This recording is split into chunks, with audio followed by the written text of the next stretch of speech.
Ratusan triliun investasi asing bakal masuk ke Ibu Kota Nusantara atau IKN Nusantara di Kalimantan Timur.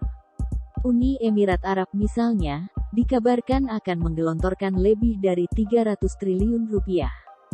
Belum lagi negara-negara seperti Jepang, Korea Selatan, China hingga beberapa negara Eropa.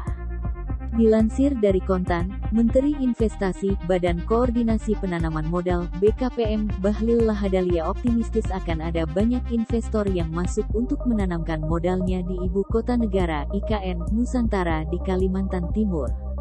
Menurutnya, sudah ada sejumlah negara yang menyatakan komitmennya untuk berinvestasi di IKN Nusantara. Sayangnya ia masih enggan membeberkan negara mana saja yang sudah berkomitmen tersebut, pun dengan nilai investasinya. Sekarang saya tidak bisa menjelaskan detailnya, tutur Bahlil kepada awak media, Senin, 24/10. Akan tetapi, ia menyebut yang sudah pasti akan berinvestasi adalah Uni Emirat Arab (UEA). Negara tersebut akan berinvestasi di Indonesia sebesar 20 miliar dolar atau 311,26 triliun rupiah kurs 15.563 rupiah, termasuk untuk proyek IKN. Negara lain yang akan masuk diantaranya dari China, Korea, Taiwan, dan beberapa negara Eropa yang sudah menyampaikan penawarannya kepada pemerintah, namun angka investasinya masih dirahasiakan. Terkecuali sudah semi kontrak baru kami ngomong tapi angkanya tidak mengecewakan, jelasnya. Bahlil bahkan memperkirakan pemerintah setidaknya bisa mengantongi dana investasi untuk IKN Nusantara hingga 200 triliun rupiah. Menurutnya, sebagian besar dana yang masuk untuk proyek tersebut adalah dari pihak swasta.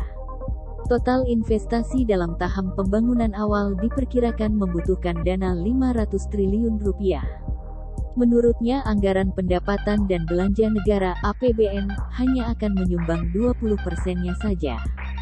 Selebihnya akan didanai oleh swasta, dan membutuhkan waktu hingga 10 tahun untuk menyelesaikan pembangunan tersebut.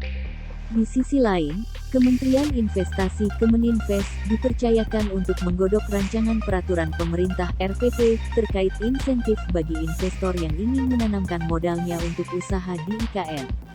Tadinya, RPP insentif ini ditargetkan Oktober tahun ini rampung. Namun, Bahlil akui masih butuh waktu tambahan untuk menyelesaikannya.